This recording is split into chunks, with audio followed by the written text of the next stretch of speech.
here. After this presentation, there will be a Q&A session, and you can write the questions in the chat box, or you can also raise your hand. So you have these two options, and we will give you the floor. I would like to also briefly introduce the theme for today's seminar. And during these 2 hours, we are bringing together civil society practitioners from 3 different countries. So we have Lithuania, we have Ireland, and we have Sweden. They will share their experiences from local initiatives, showing the importance of involving refugees in local initiatives and allowing both themselves and their communities to thrive. The interpersonal encounters are key to feel included in the society. And this is, of course, a topic that has been discussed throughout this week of neighbors. So we would like to continue that discussion today. From our point of view and from our work with UNHCR, we would like to mention as well that ensuring meaningful participation of refugees in all matters affecting their lives is highlighted throughout our policies, guidelines, and practices. Direct engagement and dialogue with refugees allow to facilitate participation, receive feedback, and develop evidence-based decisions and action planning.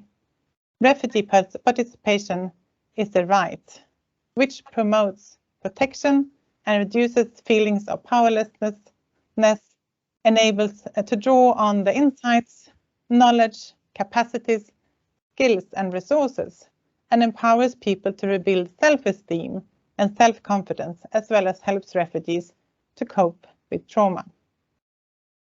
I would just like to wish you to enjoy this seminar, and also to highlight that this is a seminar that is here to present these examples and to share experiences from these very interesting and important initiatives in these 3 countries. But it's also an opportunity for all of you who are listening to bring in your experiences and to ask questions to the practitioners and to be active in this discussion. So feel free to join the discussion. We will also have, by the end of the presentation, we will have a short discussion. So now I would like to welcome my colleague Karolis Zibas to the floor. Thank you.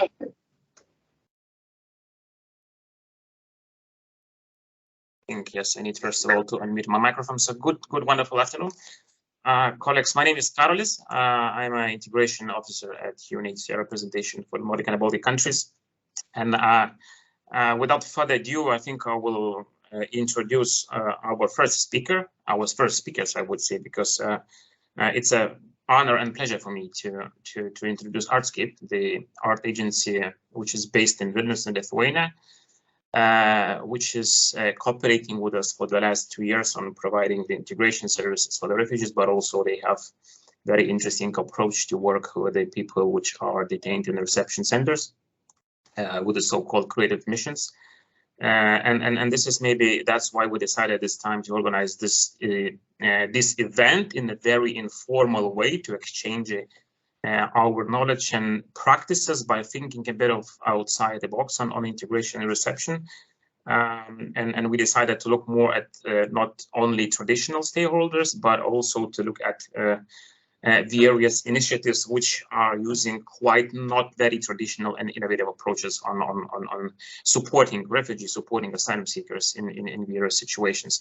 So thanks for joining, and I think I will give now floor to Aušra and Farah, who both represent the art agency Artscape. So Aušra, over to you most probably, and you Farah, because I know that you will be sharing the PowerPoint presentation.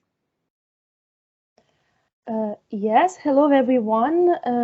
My name is Aušra Raulušonytė. As Karolis introduced, I will represent arts agency Artscape with an artistic approach to participation and refugee integration. Together with me today is Farah Mohammed. Hi Farah, also to you and to everyone. Hi. And I have slides to share. Please confirm you can see it. Yes, we can see it perfectly. Okay, very nice. So I will start the presentation, and after that, Farah will take over. So we are arts agency Artscape based in Vilnius, and our values are diversity, flexibility, impact, and also competence. So we work with art, but we also want to bring professional art closer to people and to bring professionalism also as a way to approach art, but at the same time to see artists in everyone around us. And our mission is open, our vision actually is open, tolerant, and enabled society, which is strengthened by transformative artistic processes and synergy of communities.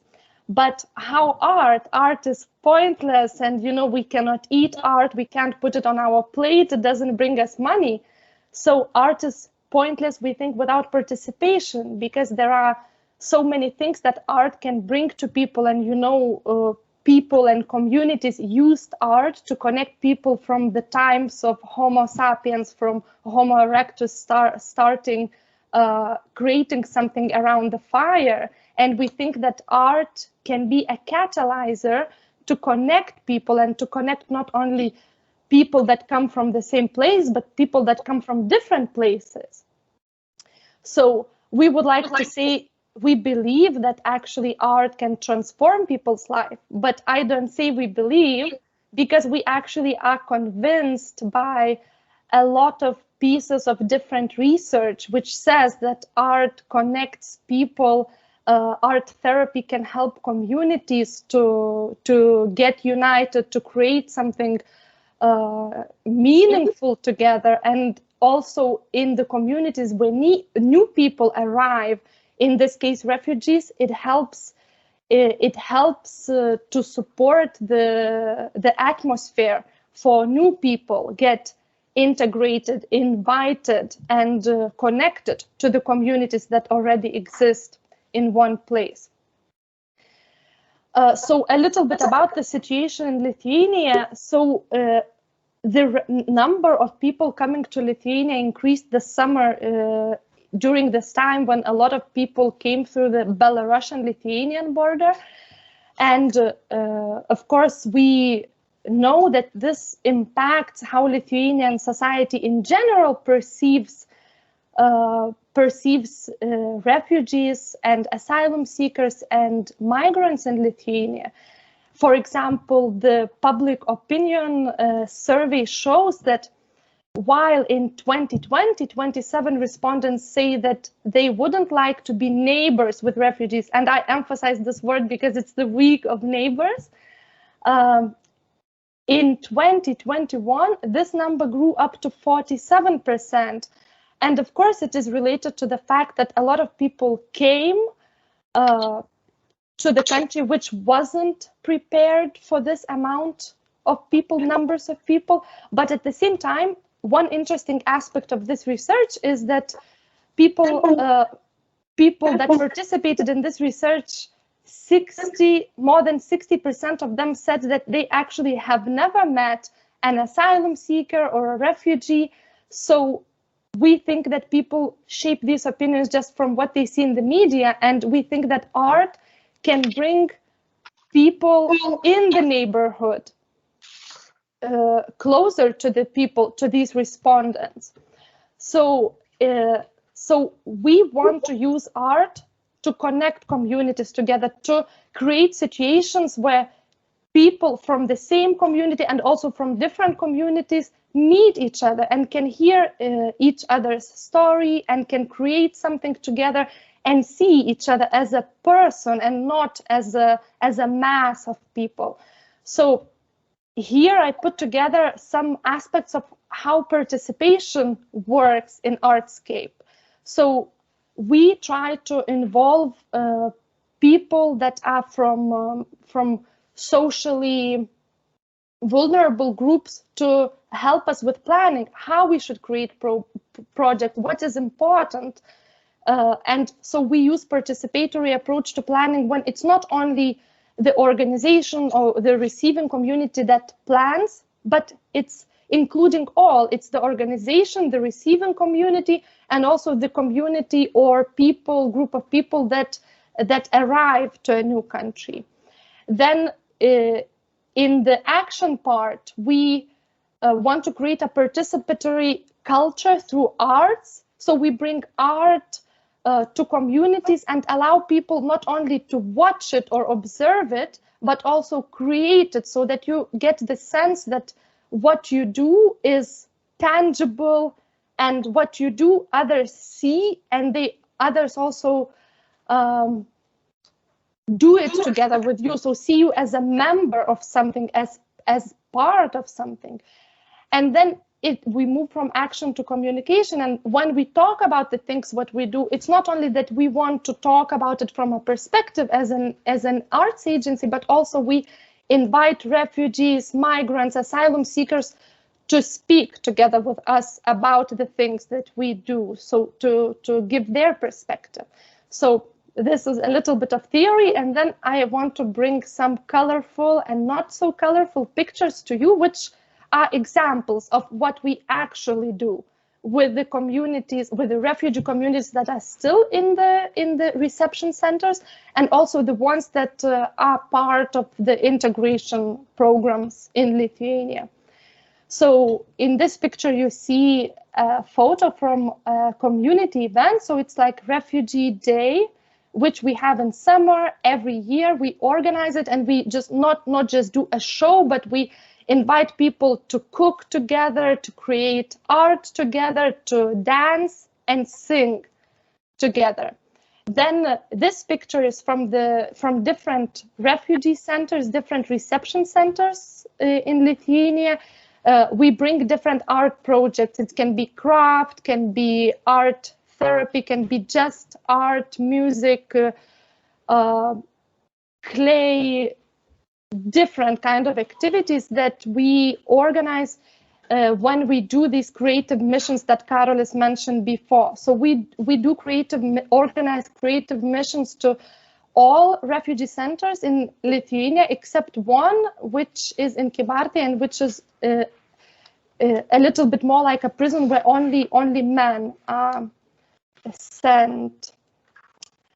And together with young people, we organize projects in which both local community, the youngsters, Lithuanians, can participate together with the youth that are part of the integration programs, the ones that already attend Lithuanian schools. For the public events like discussions and conferences, we invite people with migrant, refugee, or asylum seekers background to join us and to also give their perspective on the topic. In this picture, by the way, you see Farah, who will speak after me. In another conference last year, we invited to join a refugee girl who was still in the refugee camp. She joined a conference and presented a child's voice. One very interesting project which we started this autumn is a music that we want to make more famous, more public, by the band, which is like a combination of local young people and the refugees that joined the local community and shaped a band. So we did like a communication campaign, and we were on the national radio.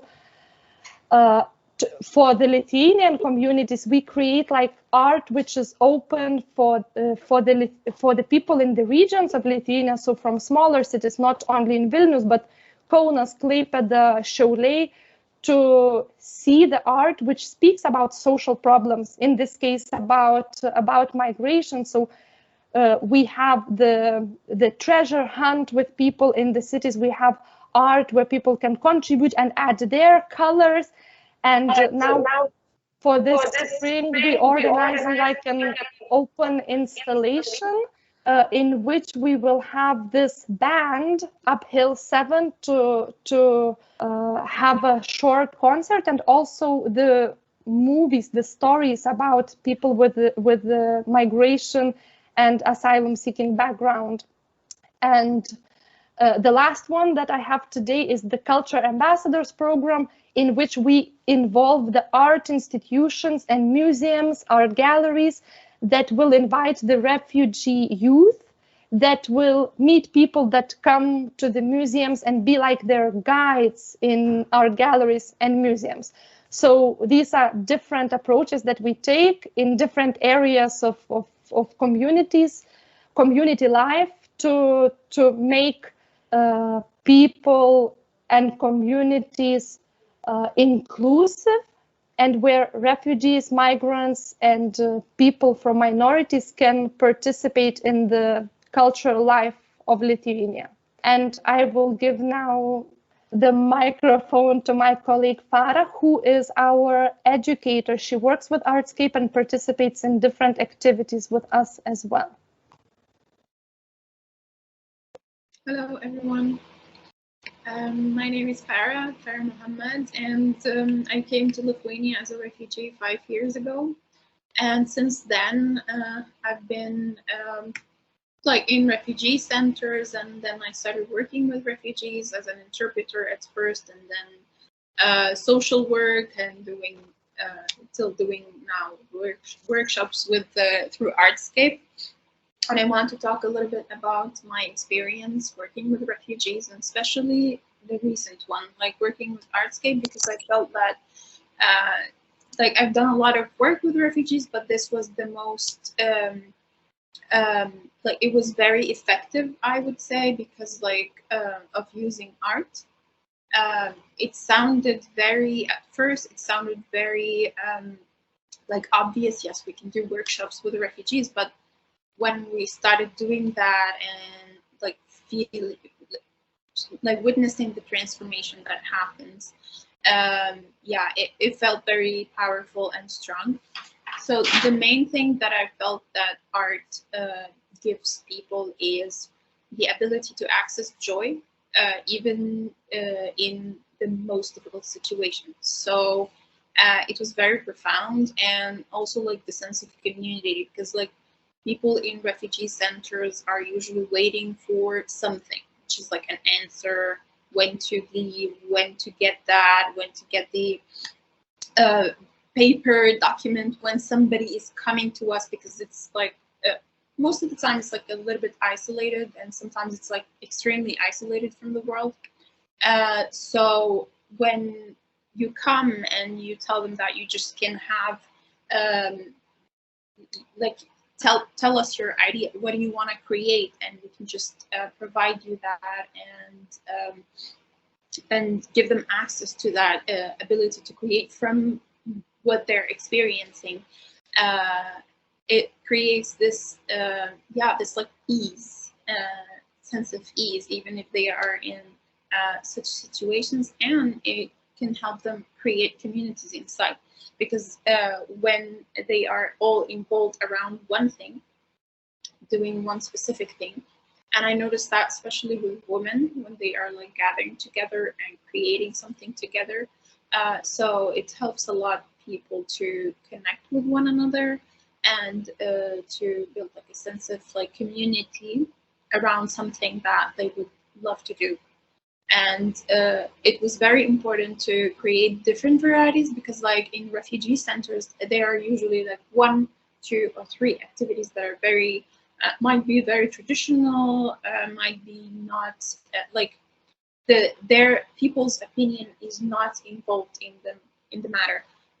But with Artscape, it's like, I mean, the whole like concept is that you create something in the beginning, but then you start asking people, so what do you want to do next? And you're not going to them as an educator, but as just a facilitator of something. And then you just help them to bring out this creativity that they have, and it's very therapeutic, and it's very healing. And you know, if we cannot change like the bigger picture, then at least we can do that. So yeah, I mean, like from the camp that I'm working with now on the Belarusian borders, it's like the camp that has nobody has an easy access to, and they live in containers, so like conditions are not good at all, and they are basically locked. So like the things that we noticed after like doing the workshops, that they have something to look for. they are developing this like creative abilities. So like they can do, because like you're outside, you have access to all of that, and of course like you can bring them more ideas, not because like you're you know better, but because you just have access to more things that they do. And then when you bring them that opportunity, then they transform it in a very beautiful way. Like I always get pictures of things that they do even in their daily life out of like cardboard or yarn or very simple stuff, but very decorative, and it brings something different to their environment. And yeah, I mean like it's very important to have this ability to like even the pain that they are going through, when they have an outlet for that, it helps. And it also like sends a message, because recently they started drawing on doors, like broken doors, like to send to the camps. And we just discovered that there are so many artists there, and they create like very powerful images and paintings about their situation. And it helps them, it helps like the community to I mean like the community, I mean in the country, to see them, which is very important. That's what I want to say about like the experience itself. So if you have any questions for me also. Thank you very much, Farah, and thank you very much, Aušra. Indeed, it's really interesting to listen how you work and what are your actually specific methodologies for increasing participation and engagement of both, of course, refugees and the local communities at the same time. So that's great, and I think that we have a couple of questions popping up in the meeting chart. So most probably I can just start with the one from Michael. Michael has two questions. So the first question, Michael, I think I can answer to you as well. So yes, you are right. All those people are in asylum procedures, and they are not recognized refugees. A very minor proportion of those people, they got humanitarian status, and as soon as they're getting this, they of course can leave the center. But others, they are in the process. But another question from Michael is also to Farah and Aušra, of course. Is there equal interest from men and women in participating in Artscape activities?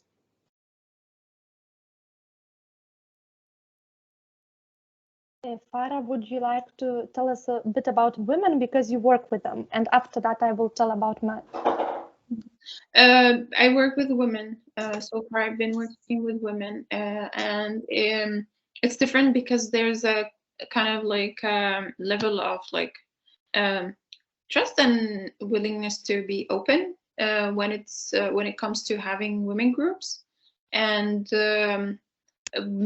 with men, I guess it just happens with families. Like they're I guess that there are some people who are doing men workshop, but maybe Aušra, you know better about that. But I mean, like what I can say about women workshops is that it's very effective because of the level of trust that they can reach after like doing the activities together.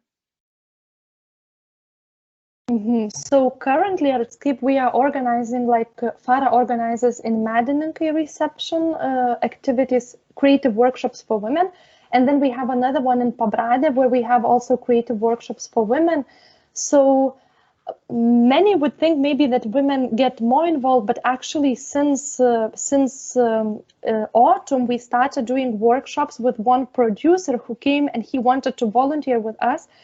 And he's the same producer, by the way, who invited the band to record the new like professional single. And he does the workshops for men in Pabrade Reception Center. And he gets so many men interested. Except I think the difference that I would like to mention to this person who asked the question is that, for example, women, they come and they create something together without questioning from where each of them came from. But for example, with men it's more difficult. So we have men from Congo who come together, and then men from other countries maybe don't feel comfortable joining because maybe the think they're not so good at drums, or maybe there are some other cultural things that I don't even know or I don't even understand. So they are all active. I think all men and women aspire to join those creative workshops and do something, just have some activities. But maybe with women communities, there is more like this cultural friendliness compared to men. And I think the next question goes straight to the point of the same topic, I would say, because you have mentioned, Aušra and Farah, that it's quite difficult to establish a trustworthy relationship with potential participants. But if it's what are your methods are, it's a question coming from Alice. Are they also based on the artistic expressions or on the other issues as social mentorship and social work? So of course it's about like art as an inviting medium. So even in the groups of people where it seems like, oh, maybe people don't feel comfortable or feel apathy for going somewhere. So sometimes we have people that come, but they don't want to do anything. They just want to be there. And then with the artistic methods, is more like you start creating art, and this is how you get people involved. Like, for example, with men, it's like the producer, he starts playing the drums and then somebody else takes it over. With children, maybe it's also actually, it works always when we start singing and dancing. So even the children that are the most critical of you as an adult coming, they would always join into these activities. And with women, maybe Farah, you will add something.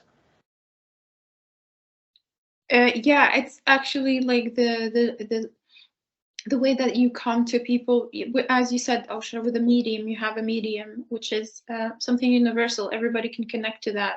Maybe you just show the method of how to do something, but then they take it to another level. And yeah, some people, they come, they just want to be there. They have something like going on, something like alive that is going on, which is like the environment, the art, the communication, all of that. And it, of course, it helps inviting people in. So I guess the coming as one of them, as just like a facilitator who have something interesting for them, so they can express it, and maybe beyond that as well. Mm-hmm. Like to give them this capacity to create by themselves as well, like not as a teacher, not as a someone who wants to teach them something, but as a person who's just creating them tools to use what they already have.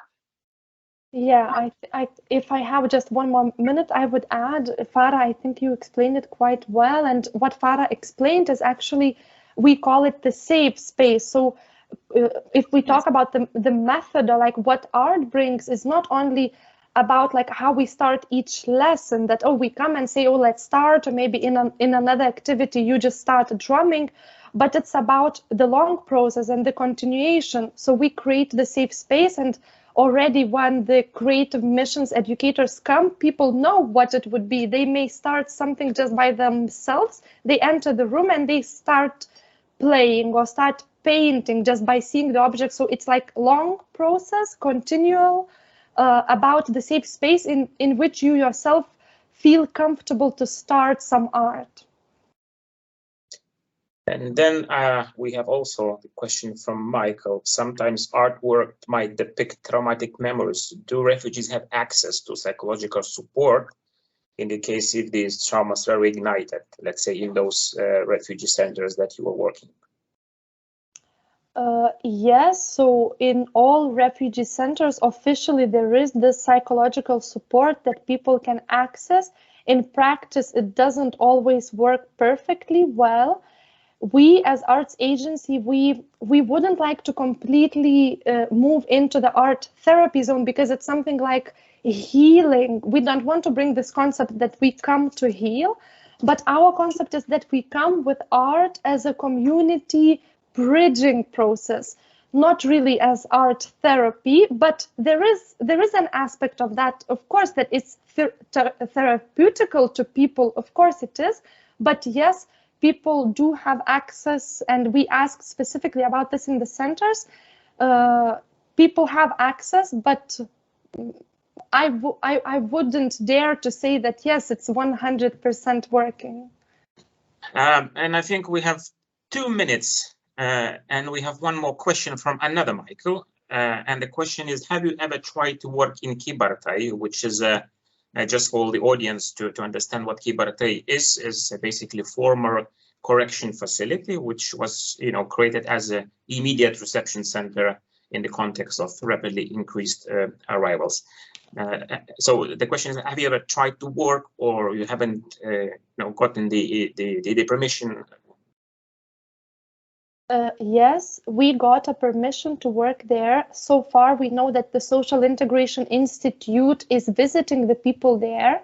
We haven't worked there yet, but we got the permission, and we are currently in the process of searching for educators. But it's quite difficult, because when we tell educators or artists that would be their work location, not everybody feels pleased about it. So it's kind of from both sides. First, it was difficult to get there to start working, and now quite difficult to find people who would go to work there. Thanks As artists, I mean, but of course people care about it and no, exactly. There are social workers, social mentors which are working there, but of course they are providing, as you have mentioned, the regular services which are supposed to be provided in certain facilities. And this is the amazing example of what additional value might have, thinking outside the box approach by adding on the additional service package the artistic approach. Okay, thank you very much, colleagues. We will still have 20-25 minutes at the end of our event to have the Q&A session with all the speakers. I hope that Aušra and Farah, you will be able to stay with us until the end. And now, thank you very much. A million thanks, and a million thanks to both Michaels and for the other people for the active Q&A session. Now I'm giving the floor to Erika to introduce our other also inspiring but totally different perspectives on working with refugees and integration. Over to Erika. Thank you very much, Karolis, and thank you very much, Artscape. It's very inspiring to listen to you, so I would very much like to hear more, but we don't have more time for now, but hopefully by the end we have some extra time. I'm now very happy to introduce Lynn Glasgow and also Dalal Sayed from the Community Sponsorship Initiative in County Waterford in Ireland. So very happy to give you the floor, Lynn and Dalal. I think now you're muted. Unmute. You're muted. That's classical. Okay. Now we got muted. Basically, we're delighted to be here. I will be making the main presentation about Community Sponsorship Initiative, and then Dalal, who is with me, will also be making a short presentation as well. So we are living in rural Ireland, down the very south of Ireland. We're in two small rural towns which are close by, each with about a population of 1,000. And I'm going to tell you about the journey that myself and others who actually formed a group have had with regard to the new families that have been coming to Ireland. So in 2016, an EROC centre, which is an emergency reception and orientation centre, one of 3 in the country, was opened, and it was about 50 kilometres away from where I was living. And there were 6 of us, 6 ladies from 2 small towns who vaguely knew each other, who were attending this EROC centres. And then we were trying to offer support for the families who are actually going there. And so that took the place of conversation classes, went to the supermarkets with them. There would be children's events, there would be sporting events. And we had a lot of social events, a big sort of like garden parties. And we had a number of coffee mornings, etc. And at one case, we had 2 coach loads. We had the full centre, 100 people, actually come to a garden party. So these were the type of events that we were trying to put on. But we realized that the people who were there were only going to be there for 3 months before they got distributed around the country. So what we discovered at the end of 2017, so that was a year that we had been endeavoring to support the Iraq Center, is that 3 Syrian families were coming to Cappoquin, which is a very small town close to where we live. And there were 6 of us from these 2 small towns, and we decided to offer the support to them as a welcome group. And so what we did is that the 6 of us got together, we discovered where they were living. They'd only been there a few days, and we knocked on their door. And we said, hello, there are 6 of us. We'd like to welcome you and actually offer you any support we can. So we were an ad hoc group. We weren't a faith group or anything. We vaguely knew each other. Some of us were friends. And so we allocated ourselves 2 ladies per family, and then eventually 2 others joined, and we became 8 of us. And so my friend Susie and I were allocated to Dalal, who's here, and her husband Amir, and we got to know them from the end of 2017. And so because we were an ad hoc group, we adapted and developed our support. It was a great learning curve for us.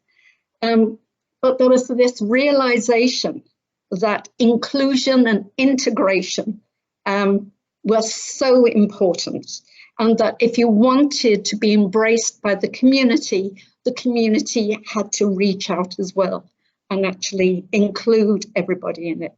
So we learned as we went along, but we were aware of certain things. We were aware to not ask questions.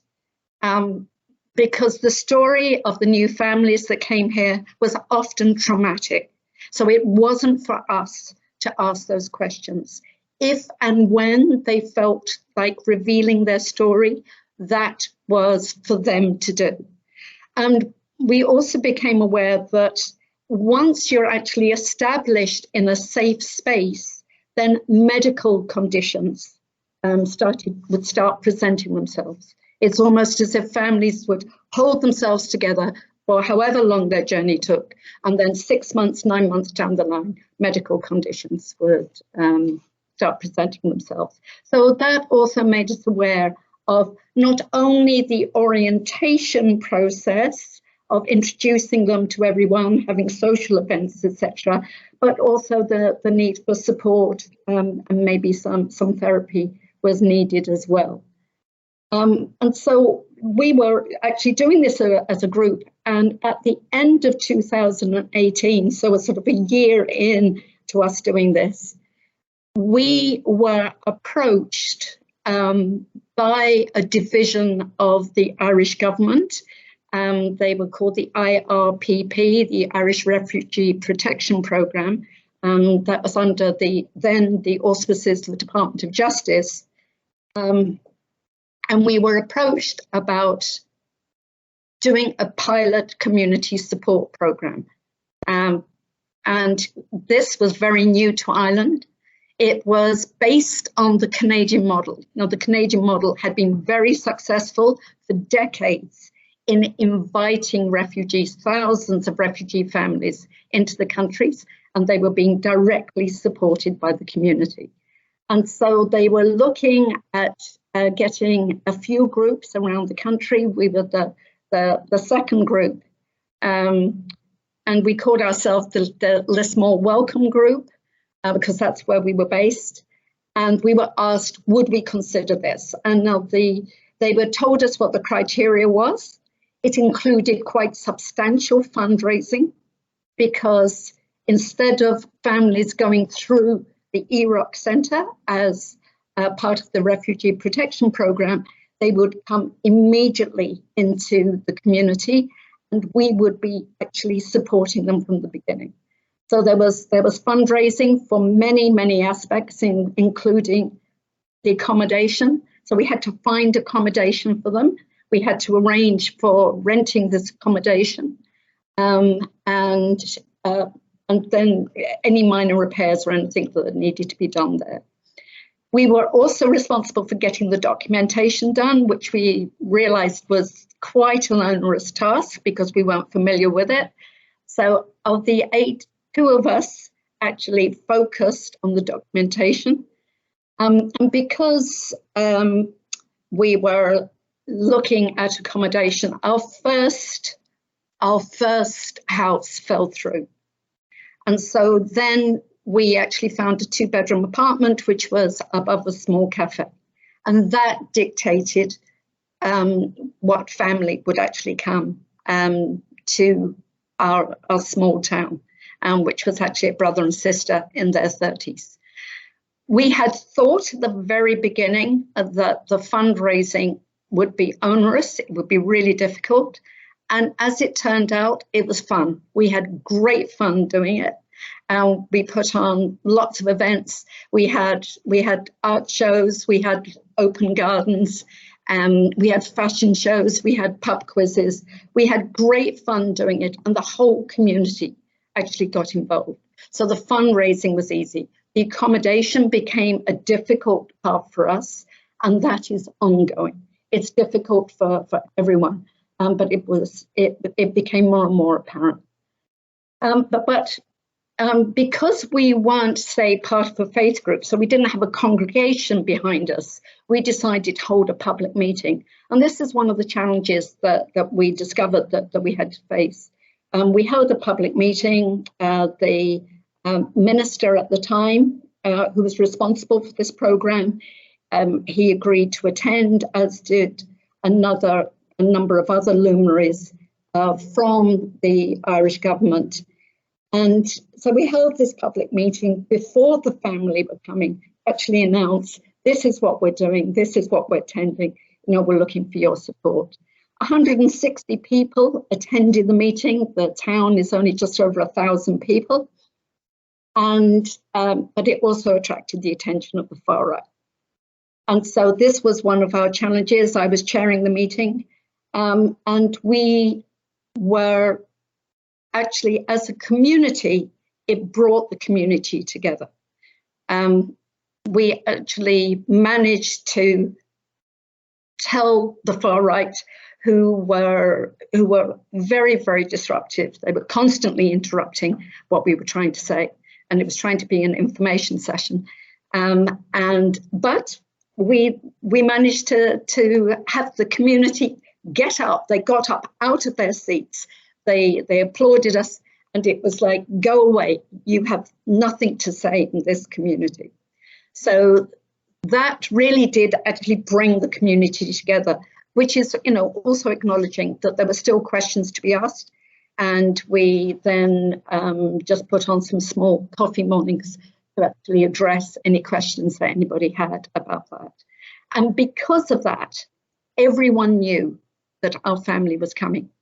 And everybody in the area, because we made national headlines, because it was quite a serious event. But before the family came, as a group, we devised our own code of conduct. We took child protection training. We got child protection clearance. We did trauma training. We wrote up a project which was to be approved by the UNHCR. And we allocated jobs, within our group. And we got the support of a regional support organisation. Now, in our case, the RSO, as they were called, it was a learning curve for them. They normally did enterprise support. This was their first time of actually supporting new families coming in. So it was a learning curve for us all. So we prepared the accommodation, we fitted it out, we furnished it, we paid the deposit and the forward rent. We had everything in place. We had 2 large files for the people, and we waited to be matched. And by June 2018, so that was 6 months from when we were first approached, our family arrived. Now, one of the things that we realized during this period as we were doing it is that the community sponsorship program in Islands was taking new families in addition to the national quota. So that is why there was such a focus on communities to actually support people. That's why there was a focus on them getting the accommodation, the documentation, and also, a financial support, because it was in addition to our quota. So, we realized that these became great responsibilities for the group that we had, but we pulled together well in order to achieve it. So June 2018, two of us traveled to Dublin Airport to greet our Syrian brother and sister who arrived. They had been in Lebanon for a number of years. They were well educated. They spoke fairly good English. So of the funding that we had, we didn't have to actually allocate that to English lessons for them. It was more conversation. So, there was a welcome which was prepared. There was a welcome meal.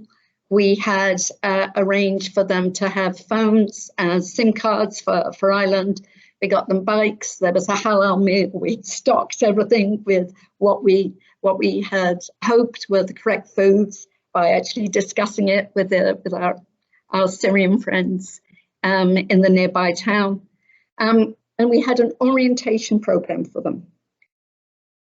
Unfortunately, in a way, because the getting the documentation, getting them recognised as being part of Ireland, meant that we had to only give them 24 hours to actually draw breath before we were going off for meetings. But we had worked out a 6-week calendar, and this was a mixture of orientation and the meetings which had to take place, and some socializing as well. And we did it in such a way as to ensure that we did not overwhelm them with people constantly at their door, because we realized that it takes a while. You've just arrived in a new place, and then you're being zipped around all over the place to actually fill in forms and sign everything and get your photographs taken and all of this.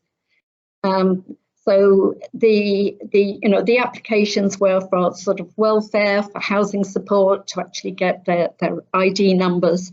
So all these things had to actually take place, really quite early on. But then there was a realization of what other support could we give. But one of the things that they found is that everyone in the town was saying hello to them as they were just walking around the town. Everybody was saying hello and welcome. I'm pleased to see you. I'm delighted that you're here. How are you? Because everybody in the town knew that they were coming. And so they had this general support as well. I mean, occasionally somebody knocked on their door and gave them an enormous bar of Toblerone, I don't know why Toblerone, but Toblerone, and 50 euros, and said, "You're very welcome here," and then sort of ran off and left them to it. There were many examples like that. And then eventually lots of social offers, social invitations were coming along. And then we were looking at job opportunities and education opportunities. But the other thing that we knew from our experience was that every family is different. And you can't expect that what will work for one family will actually work for another family, because everyone is different. So in the case of our brother and sister, we needed to get them recognition of their qualifications.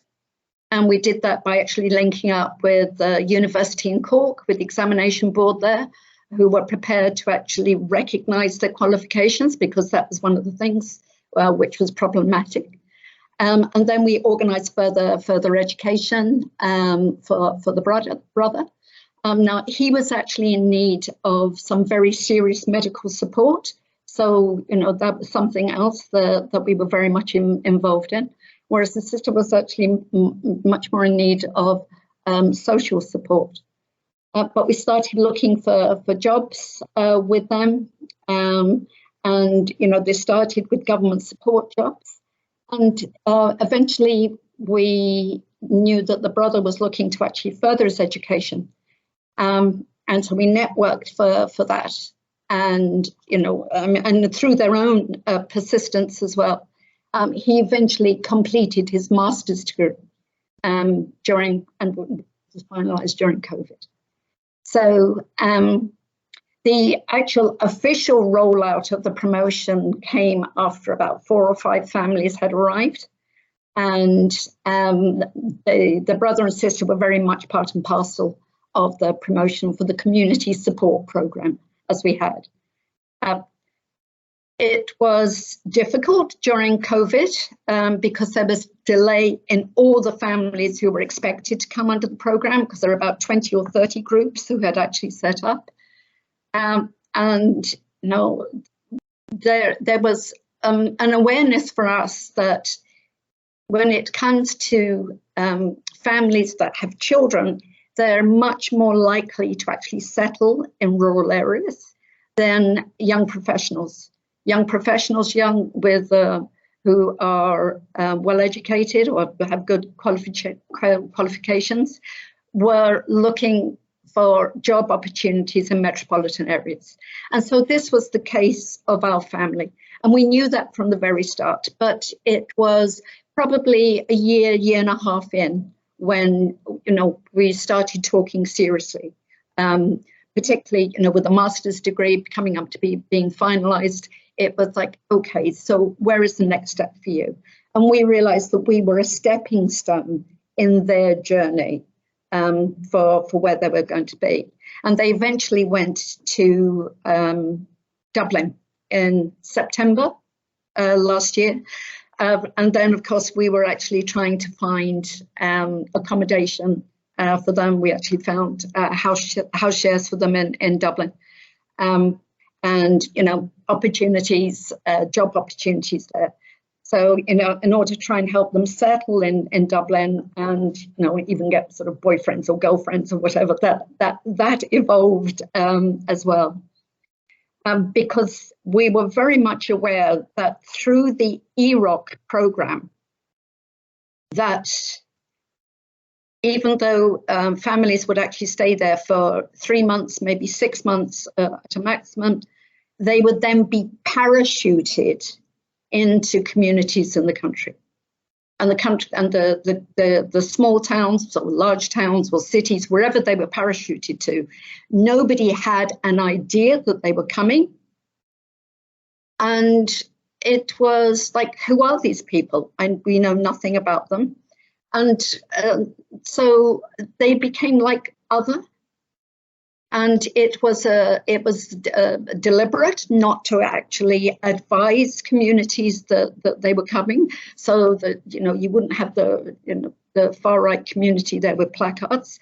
But, you know, we felt that this hadn't achieved the success, because if you don't have community support, then you have the potential for silos.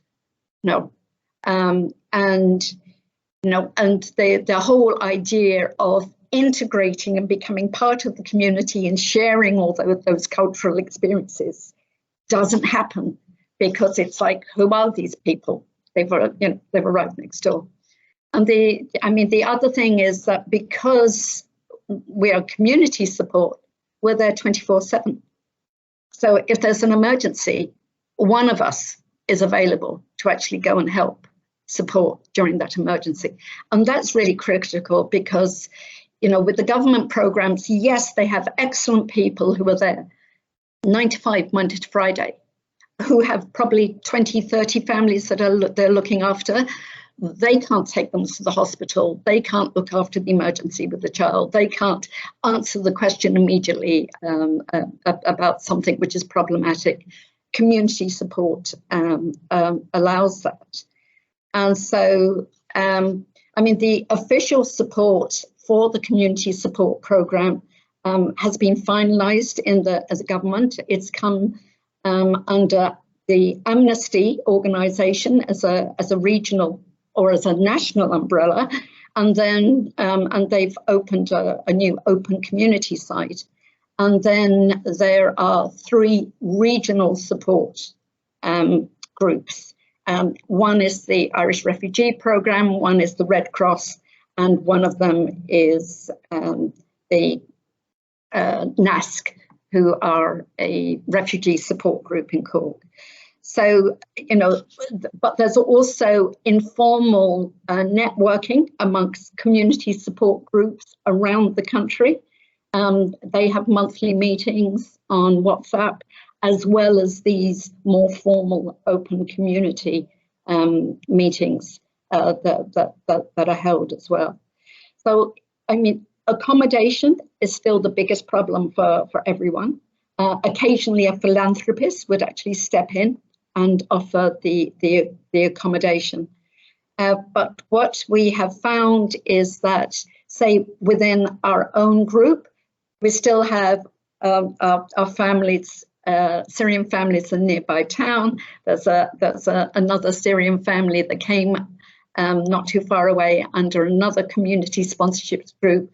We got them together. We still appreciate that, you know, it doesn't stop because the community sponsorship program says you've got to do it for 18 months or 2 years. It doesn't stop then. But then, of course, you know, sometimes you develop the friendships as well.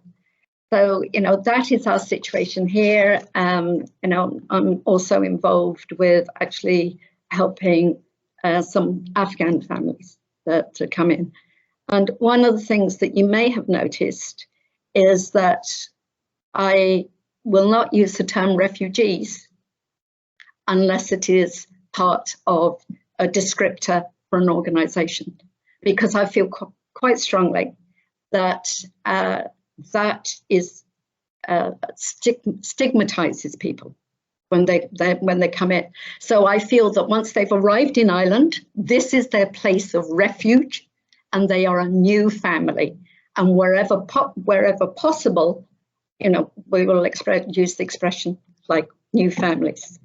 And now I will pass you over to Dalal, who is one of our new families.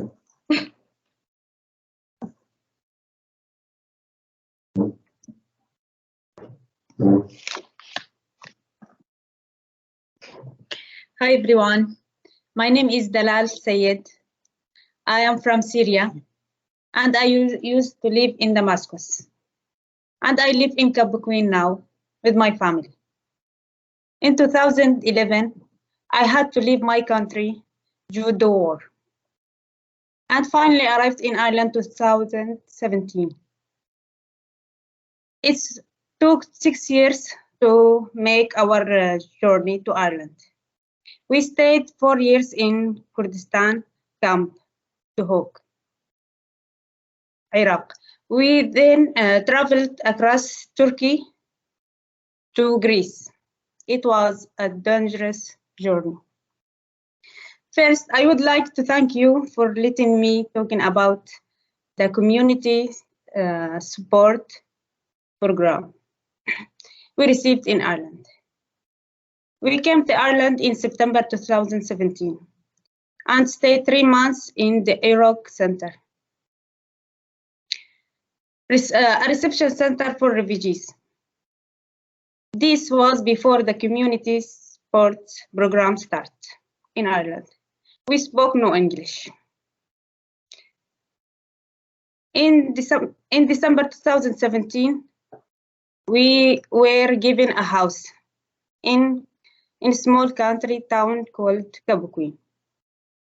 There were 2 Syrian families as well, who were also in Kabuquin, but unknown to us. A surprise was when we received a knock on our door in December, and 6 ladies said they were a welcoming group. 2 ladies for each family. The welcoming group in ladies introduces us to many things like supermarket, doctor, post office, and the library, the coffee shop, all the local places we needed to know. They helped us with conversation in English and practice English lessons. They helped us to find a job, took us to many social events, got us a bike, and took us to the hospital when we needed. They helped us with driving lessons as well. They did many other things to help us, became part of the community, and the children take part at sport. They also taught us culture things, like saying hello to everyone we passed in the street, and discussing the weather. They helped us getting certificates so we can use our home as a bakery. My husband is a baker. And made an Irish-Syrian meeting, coffee morning meeting, in the library also. We put on Syrian events at night. They were looking for new Syrian families in the area and introduced us to them. All those things helped us to improve our English. We were practicing the language from the lessons we were taking at school. On the lockdown, they start to reading stories with our children using Zoom calls. We often go for a walk during the lockdown. They even helped us to register to vote. They make big change to me and to my family. I feel more comfortable to continue speaking English and also talking to other people. My friend in Waterford, who don't have that community sport, they find it hard to understand English and talking to other people, and hard to find a job as well. They don't have any Irish friends like us. Their life is more difficult. They are shy to ask and they are shy to talk to other people. I have just written a short book about our journey, my 6-year journey to Ireland in English. This I did with the support of the welcoming group, who are now my friends. Thank you. Thank you very much, Salah. And thank you very much, Lynn. This was truly inspirational. I was very touched to hear everything that you were, the experiences you were sharing.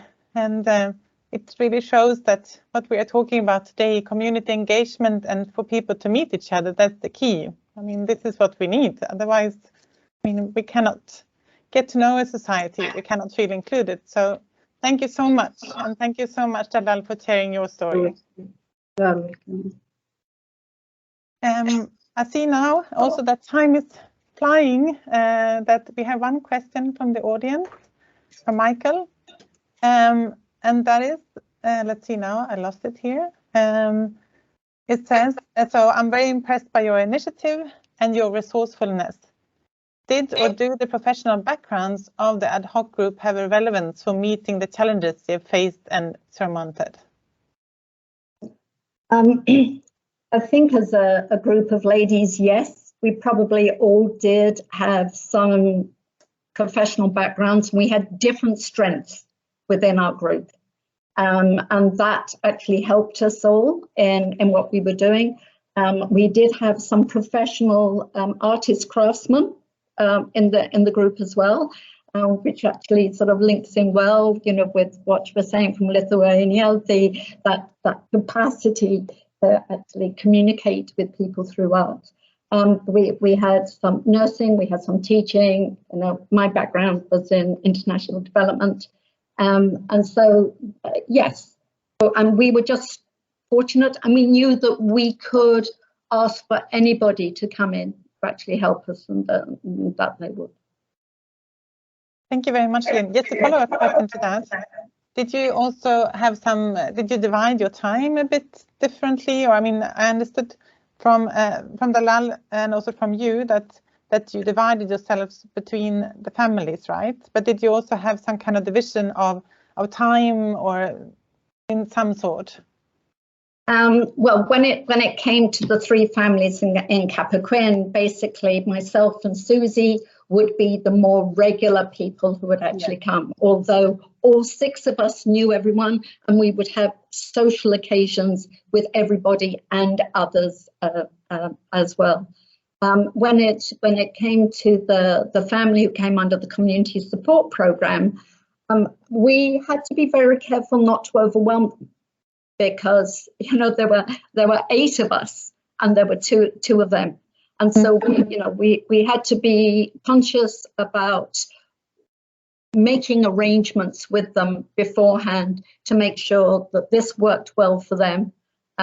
Although we had an open door policy ourselves. If they wanted to come over for a coffee and we were here, just come in, sit down out in the garden. That was fine.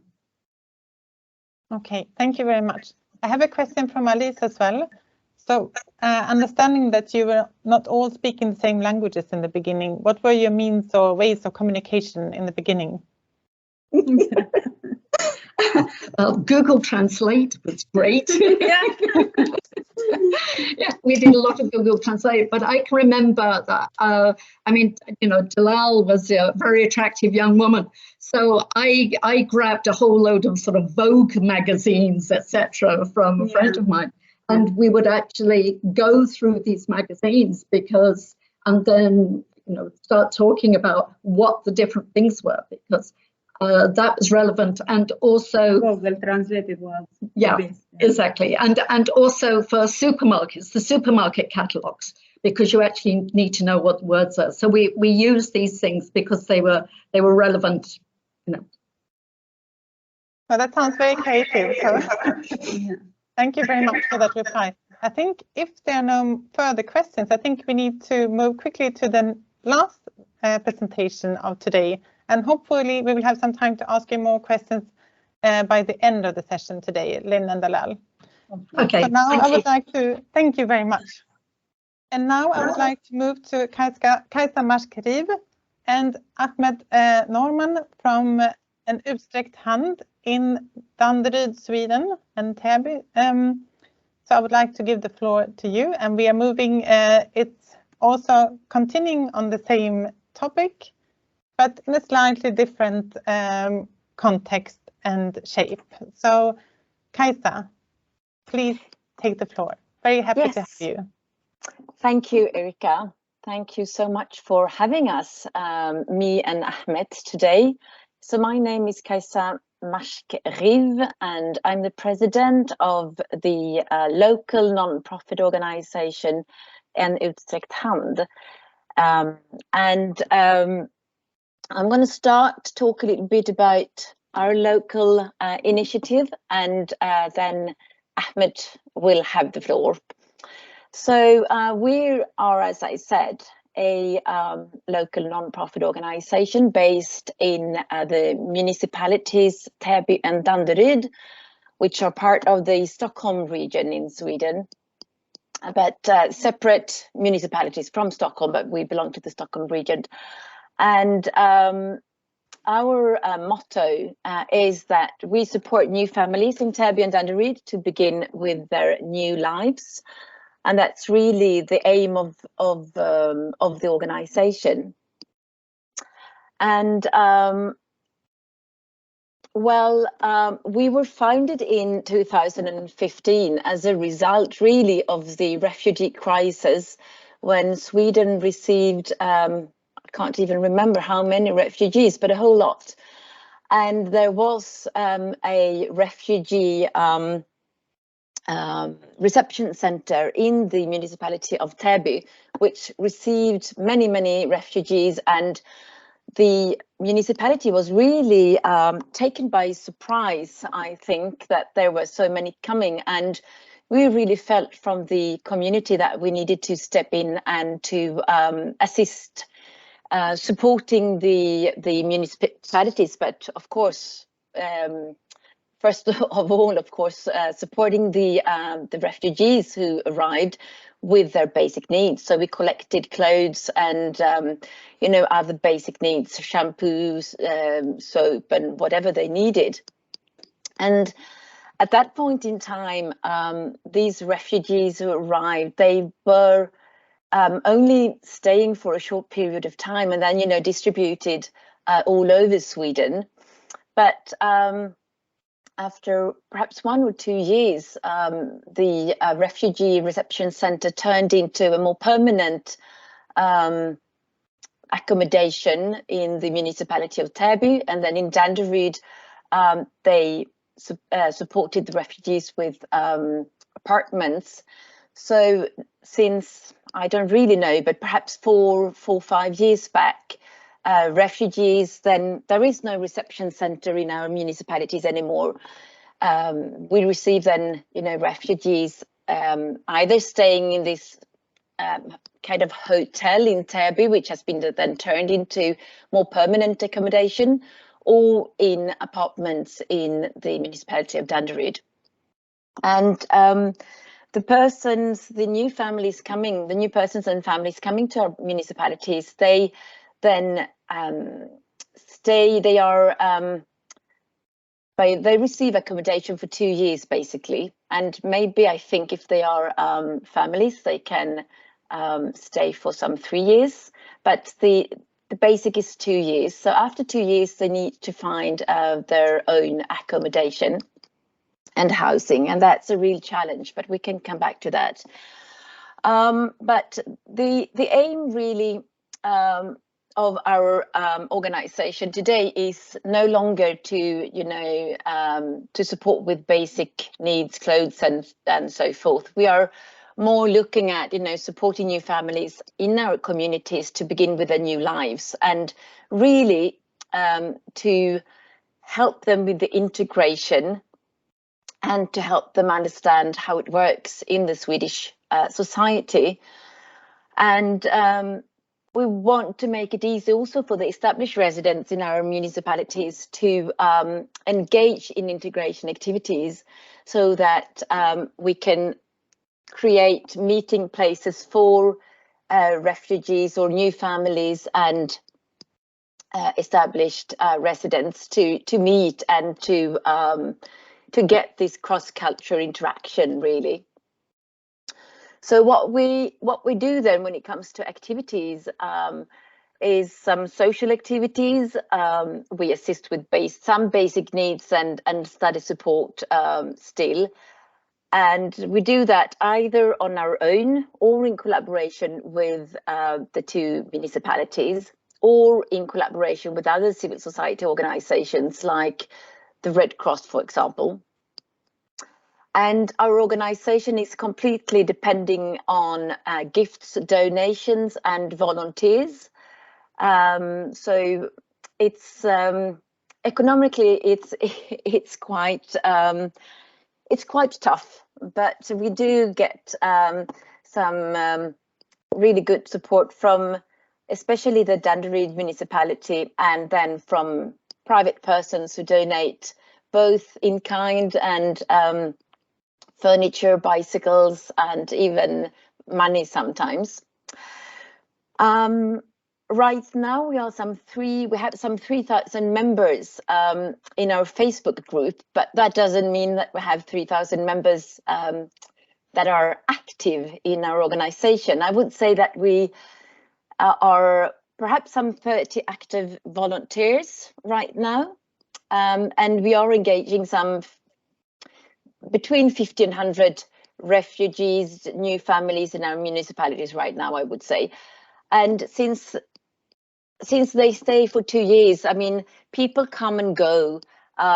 We also support some of the refugees leaving the municipalities, you know, to go and settle in other towns or cities in Sweden with support when they need to move. But I would say that actively attending our activities, there are perhaps between 50 and 100 new families. Oops, no, we're going this way. Well, our main activities then, as I said, we have this furniture support group that I will explain a little bit more about. We have a bicycle cafe, which is more like a bicycle garage than a cafe, unfortunately, but we hope to be able to turn it more into a cafe during this year. We have a meeting place that we have opened some 6 months ago together with the municipality of Danderyd. And then we have some study support activities as well. So I thought I would tell you a little bit more about these different activities. If we start with the furniture support group, their aim is really to make persons and families who arrive feel at home and welcome in our municipalities. And this furniture group is mainly working with the municipality of Danderyd because that's the municipality where the refugees, new families get apartments. Well,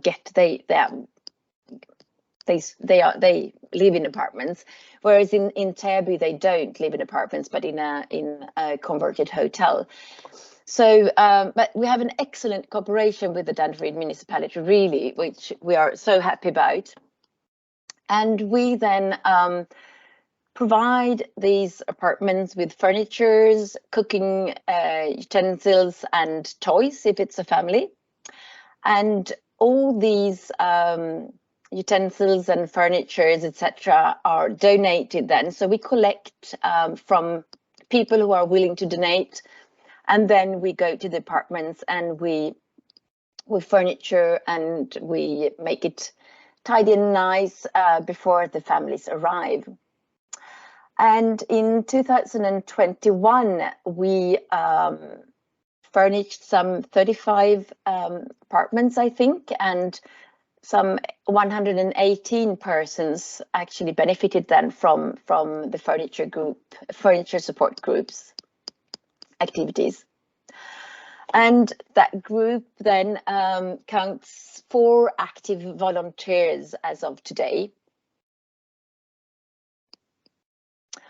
I'm happy if you want to put any questions, ask any questions while I'm speaking. It's just to interrupt in that case.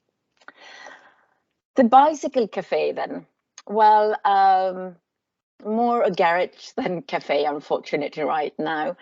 But our aim is to give access to a sustainable and free means of transport and a place to meet. So we have this garage full of bicycles that have been donated by people in our municipalities or people from other parts of Stockholm who know about us and who want to donate bikes and helmets, etc.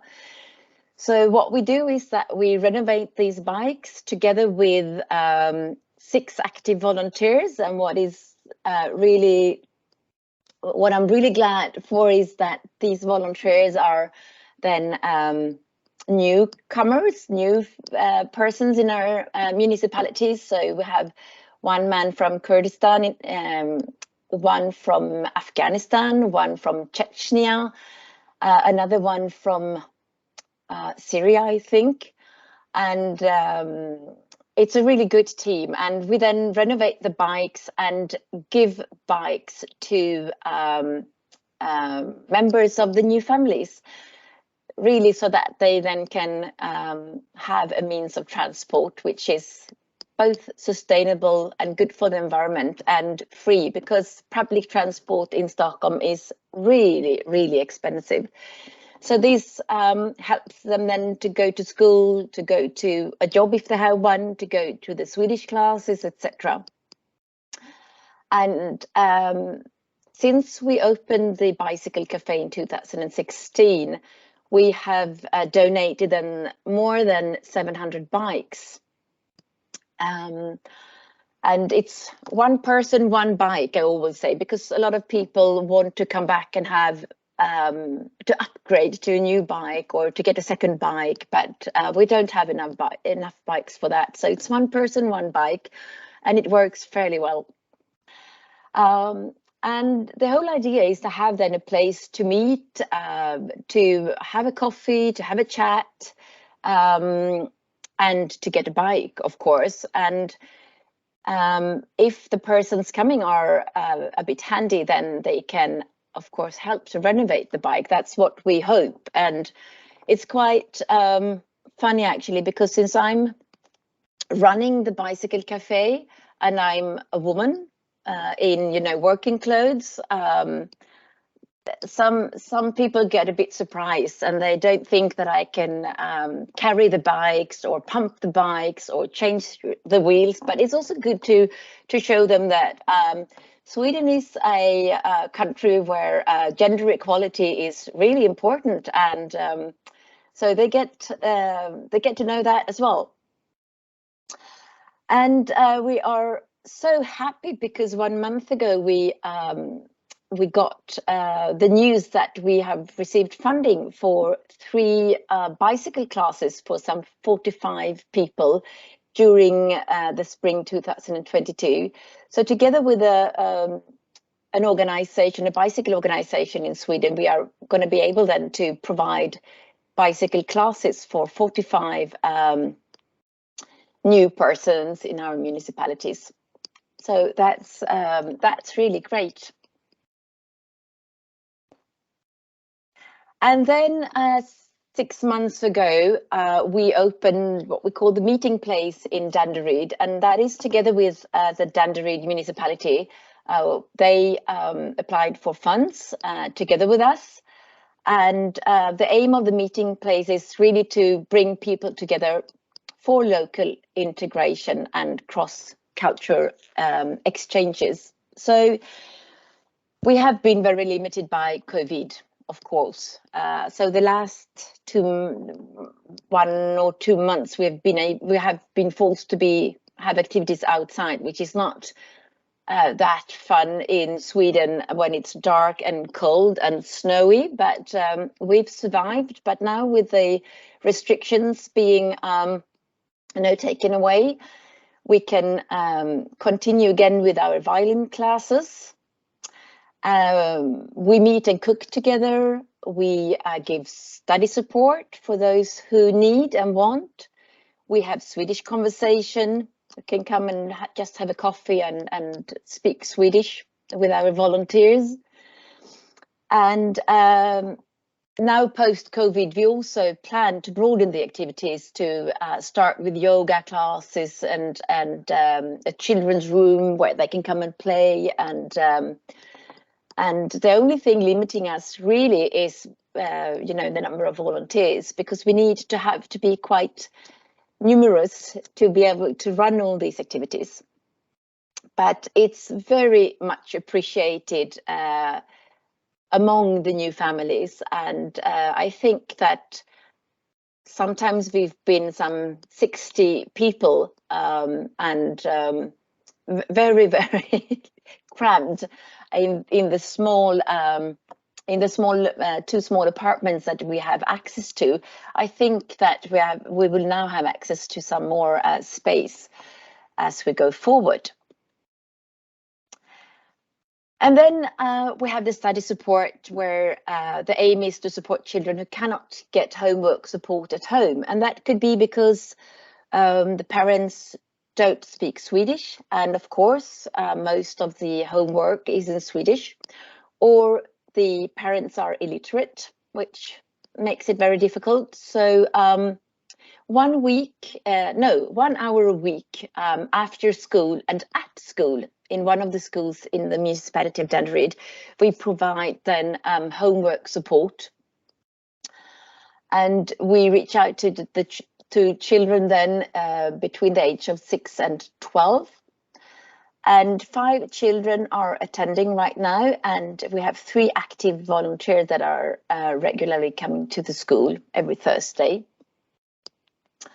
And it's so so nice to see the kids, how happy they are to stay in school for an extra hour. I mean, my sons would not be happy to stay in school for an extra hour, but these kids are really happy and appreciative when it comes to the homework support. So that was more or less what we are doing right now. And I would like to hand over to my colleague Ahmed, who is a member of one of the new families in the municipality of Danderyd, and also a member of the board of an utsträckt hand. So please, Ahmed. Good afternoon, everyone. First of all, I would like to introduce myself. My name is Ahmed, and I'm married. We have 2 children. We have been refugees in Sweden for more than 2 years. Today, in my talk, I will give you examples of what civil society can create. Now, I would like to tell a part of our story. We had to survive and be free while being persecuted, also genocide by our country. And we tried to find the 0 point to make a fresh start for new situation. Really, it's so hard. These are the moments when you really feel that. You feel live 0 at every stage. Positive and negative are also values. They have a value. 0 is just nothing. Like the space inside the circle of 0. Sometimes you feel so deeply that you are nothing. Now here, I will not describe the brutal, difficult, inhuman, painful, harsh way to freedom. I have to skip this long journey from bondage to freedom, and the very harsh conditions of the refugee camps, etc. If any, it's just a small bag, plastic bag or backpack with you, in which you fit your whole world. Maybe you don't even have it. Maybe just a doll or a toy car, your child's hands. That's all. A refugee card and status is also the first step. If we go back to our story, about 2 years ago, we came to the place where we live now. We had a temporary residence permit for 3 years here. And we held our first meeting with the public officials. They welcomed us very warmly. We signed our rental contract for house with our municipality. After a long journey, we would have a house in which we could live freely. But an empty house with only walls, doors, and windows. A new country, new culture, new geography, new language, new environment, new climate. In fact, we were in a place where almost everything changed. We really were strangers. We don't have an ID, a bank account, etc. Even such official process transactions needed a few weeks. And the social state has a lot of support, gives you credit to buy household items, However, these processes take several months. In the public sector, however, strict rules were at work. You may only have a few hours. However, there is a close cooperation between the municipality and utsträckt. This is the first day we met and utsträckt. We were met with a real surprise they had prepared for us. They had decorated the cold and empty house we came to with our two little children for us. From our beds to kitchen, children's books and toys, there are many nice surprises. You can imagine what this means for young children, small children, going through the asylum processes and this hard journey. And again, and utsträckt had another surprise for us, bicycle. For the environment, for your health, sports, and transportation. And in September, a new meeting place began to operate. A meeting place with the support of an utsträckt volunteers and municipalities personnel. People who want to meet each other and socialize. A place with questions and solutions. A warm environment where various activities are held for everyone. You try to go from 0 to 1 that I just described. The public sector tries hard to get you from 1 to 11. On the other hand, civil society is like the first one of 111, which adds a very special value to that 11. Today, as a civil society, we can do as Neil Armstrong said, that's one small step for a man, one giant leap for mankind. Sadness reduces when shared. Happiness increases when shared. We must feel the pain near us. Human life for us is sacred because we have to live together under the same sky, same place. We cannot sleep full when our neighbor is hungry. You shall not follow a crowd to do evil. We should do a favor. We should do real works that touch people, not empty words. For a successful cooperation, both public administration and civil society must be enthusiastic. We have seen a wonderful and successful cooperation here. It's like two halves of an apple that complement each other. I can also define it like this. The public sector is like the brain, regulatory, cold, harsh, rigid, prescriptive. Civil society, on the other hand, is like the heart, warm, gentle, tolerant, flexible, and of course, life-giving.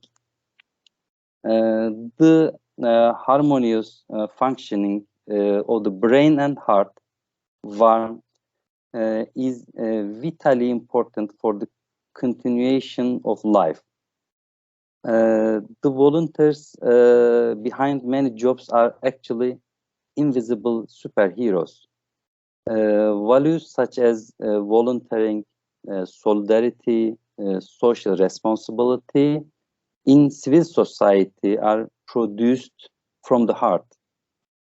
Over and over again, we may try to find a peaceful way out of the differences between residents and newcomers with the power of civil society. Thank you for listening, also your participation.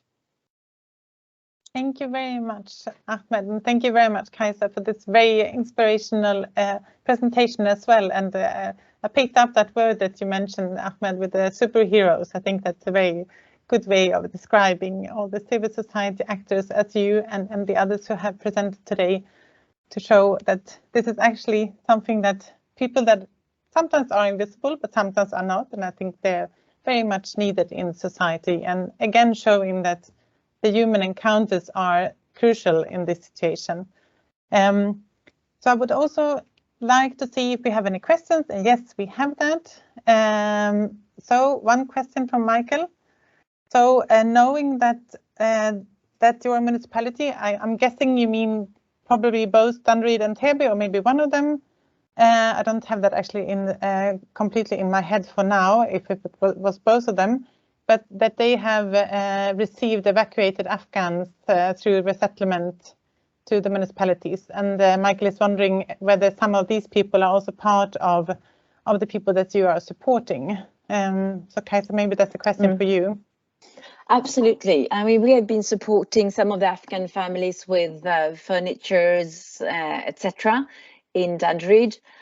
And I think some of them have also, I know that some of them came to the bicycle cafe before we closed for the winter in November. And they are also attending the meeting place. So yes, we are meeting up with them. And I also think that we managed to find support families for at least some of the Afghan families. So support families, Swedish families that are assisting them to integrate, you know, more on a private base than through our organization. Great, thanks a lot, Kajsa. And also to add to that, and what Michael was also writing, and I think many people are aware of this, but of course these Afghans, they came on a very short notice. So this was also something that the civil society really stepped in, had to give a helping hand. Of course, the municipalities as well, who were very fast in receiving, and Stockholm municipality also received many on a very short notice. So I know that people were working night and day to receive people, and also to gather furniture and so on for people to have something when they arrived. Michael, I see your hand. Yeah, thank you very much, Kajsa, for that response and for your additional information, Erika. You mentioned, Kajsa, that there were also other civil society actors that you cooperated with. Could you enlarge a little bit on which of those you sort of interact with on a regular basis and how that takes place?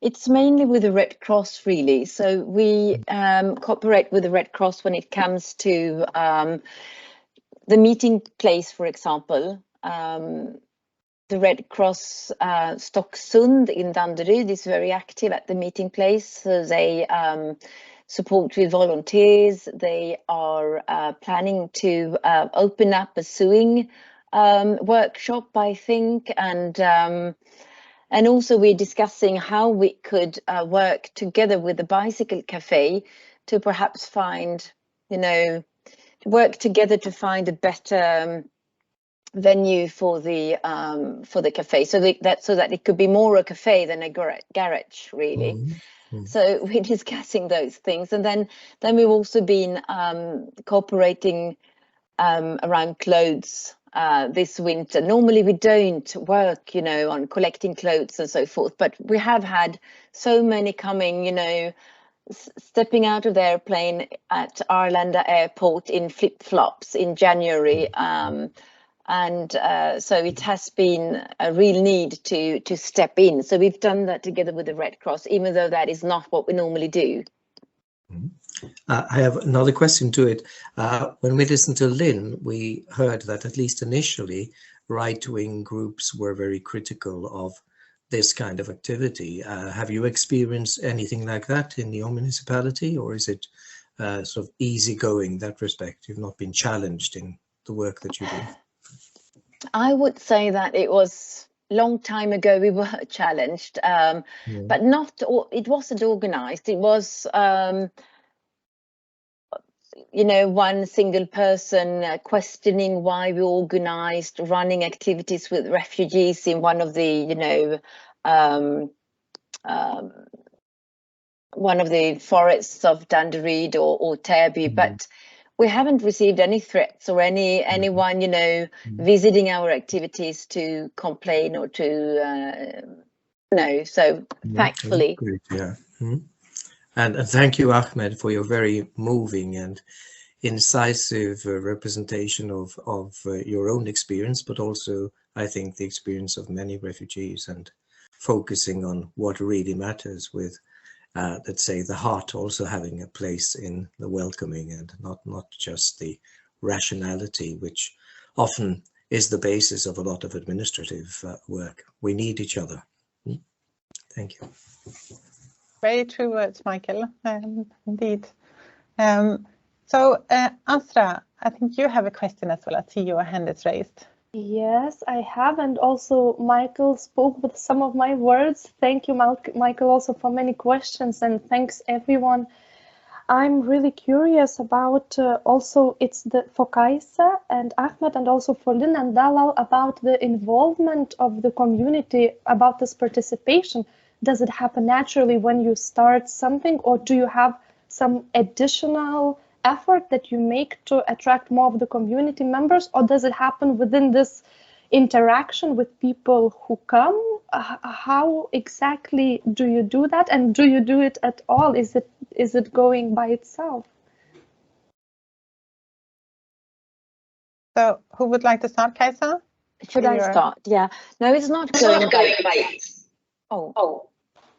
I think if you just mute yourself for now, and then when you reply, then otherwise, yes, thank you. Well, no, it's not going smoothly, I would say. We are very much helped by our Facebook group, where we post information, and we try to post information not every day, but regularly, to inform our 3,000 Facebook members, so that they know that we're active and what we're doing, and to share, you know, good stories, and that really engages our community, I would say. But it's, when it comes to, for example, collect clothes, we get so many interested people.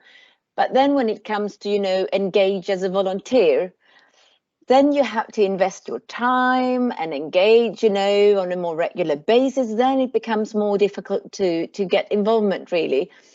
Many people are very happy to give things, and then they think that they've done something, you know, really good, which they have, I mean, but it's a hurdle to pass, you know, really, to get them to engage with their time and not only with material things, I would say.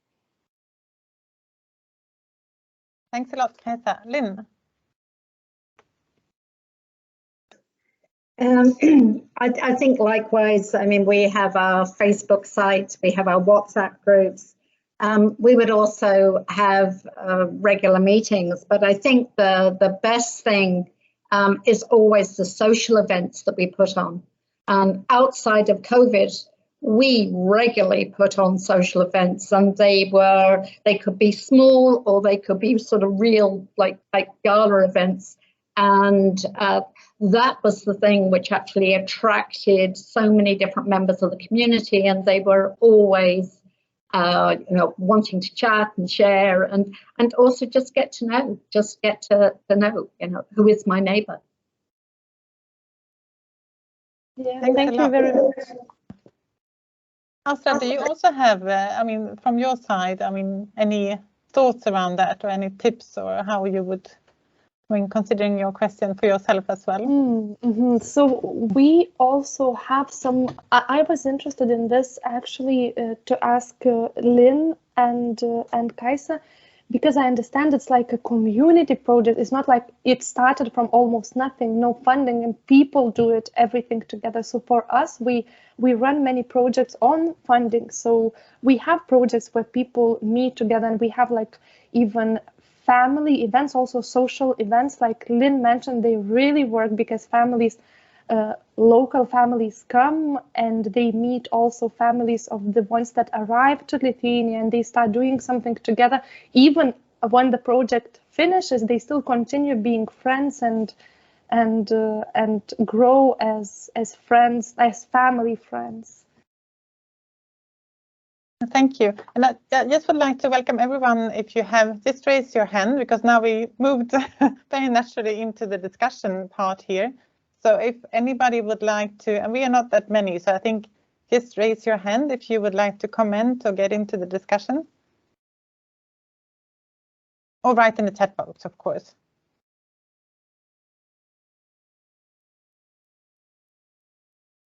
Maybe I will just jump in with a question from my side then. And this is actually to all of you, but maybe the most to Ireland and Sweden, if I take the countries.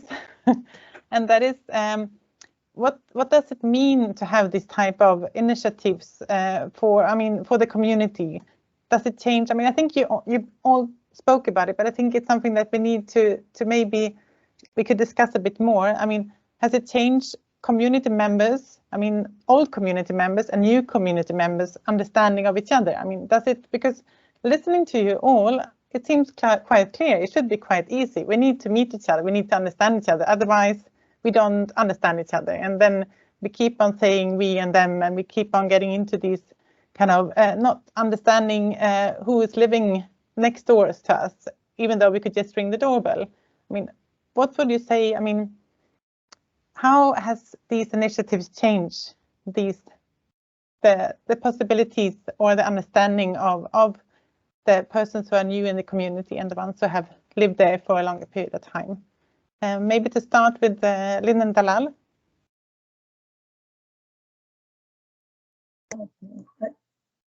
I would say that what we have now is an understanding of all the things that we have in common, as opposed to, you know, the items that differentiate ourselves. And so that makes you stop being fearful of the other, because you realize that, you know, you've got so many things, you actually tick the same boxes, whilst respecting cultural differences. And I think that we do that, you know, and sort of becoming this world of neighbours and having this sort of vocal support of inclusiveness, which is, I think, far more important even than integration. And in our respect, in sort of like these little rural towns, we have this feeling is that we've become quite cosmopolitan now. You know, yeah. You know, we're a much more diverse culture. We're much more interesting. You know, we're talking about sometimes doing sort of cookbooks and things like that, having cooking sessions, you know, that you're talking about. So, and it's easy. That's the one thing we found. It was a really easy thing to do, you know. So I think that's what it means for a community, is that they understand their empathy is for everyone, you know, on this planet, really. Thanks a lot. Dalal, do you want to add something? Yes, I agree with Lynn. That makes a big difference for our life. Now we feel better, yes. That's the important thing. Thank you. Realizing that we don't have so much time, I'm just moving quickly to hear a few thoughts from Aušra and Farah as well. And then Michael after that as well. So maybe Farah from us about this.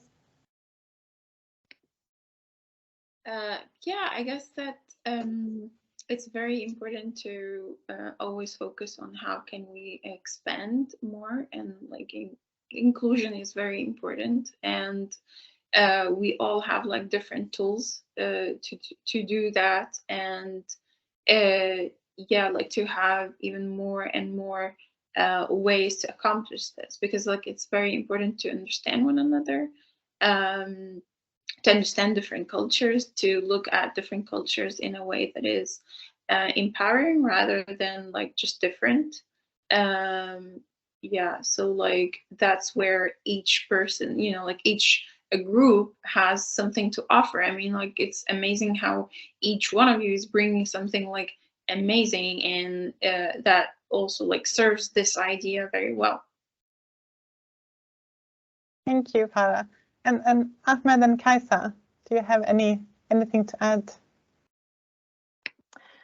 No, but I'm very impressed by the work done by Lynn and her group on Ireland. I wonder if your community is a little bit smaller than ours, because we have then 2 municipalities. Täby municipality is some 65,000 people, and in Danderyd some 33,000. So I really find it quite difficult to reach out. I mean, we have our volunteers that are engaged, but to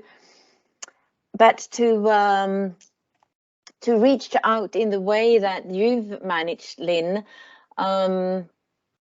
would be great. And I think that we both need to think more about how we can reach the greater community, and also, you know, raise funds to be able to do that, because without funding, we are very limited. Very true. That's not to forget, of course. Seeing that time is running out, I'm moving to Michael, unless Ahmed, you wanted to say something as well. Thank you. I think it's important thing is trying to understand each other, and cooperation, different organization, civil society, and public side. Thank you. Very true as well. Michael, a last question. It's really great to hear all these wise words and to stress our common humanity in these meetings, where we often live in a world where we see polarization. I wonder if some of you know of the World Values Survey, which has a strong Swedish roots. And I would say that looking at the results of that ongoing project, it can be very helpful for us in preparing for meetings with people with different cultural backgrounds, because what it does, at least for us here in Sweden, is to show how extreme our central values are in relation to the rest of the world. And there are some groups in Sweden who think everyone who should come here, they should assimilate and accept those values, which in themselves have not always been Swedish values. In many cultures, you know, values can change over time. And what this survey does every 5 years is to double check in quite a large number of countries in the world in which ways do values move away from traditionalism towards secularism, and from group identity to individual fulfillment. And I think that in general, whether you meet somebody from another culture or not, it's still good to be aware of the macro aspects that take place. We're obviously all individuals in meetings, and I believe strongly, as Lynn has said, we as human beings have much more that unites us than tears us apart. But we must give ourselves a chance to see what we have in common, but we cannot do that successfully without showing respect for in the ways in which we are different from each other. And if we had time, I would want to ask all of you who've come to another country, what was it that surprised you when you first came? I came from the UK to Sweden a long time ago, before some of you were born, and I was shocked to see a woman bus driver. I'm amazed at my memory and reaction at the time, and other things that completely bowled me over, which showed me how stuck you can be with your own national frames of reference. If there is time, I'd like to hear what you have of initial memories. Wow, is this what they do here? And what is it that surprises you, or perhaps doesn't? So it's up to you to decide. You are in charge of the meeting whether we have time for that. Michael, I think that would be lovely, but I think we need to stick to the schedule for the organizers as well, since we are actually only part of the Week of Neighbors and are not organizing all of this, but maybe we can find some other time to gather all of us again. Yeah. If I could say something there, sticking to the schedule is an aspect of Swedish society and Swedish values. And arriving on That's time. right. So I humbly accept that I am now in Sweden. I would have liked us all to be in the same room. That would have been the nicest. Then we could have gone for a coffee afterwards. Yeah, sure. Yeah, yes. I leave the floor to Karolis now to say some final words. Thanks a lot. I think it's time to wrap it up. I mean, really, a million thanks to all of you for contributions, and of course, and Michael and you, Ahmed. You know, you touched upon very relevant issues of inclusive society, and that's why basically the logic behind this our event was the community engagement and engagement of new families in the hosting countries and societies, because to address these extreme differences in the values that we have, and especially in the Nordic countries, as we all know that the trust in the institutions is the Nordic goal. That's what is being said.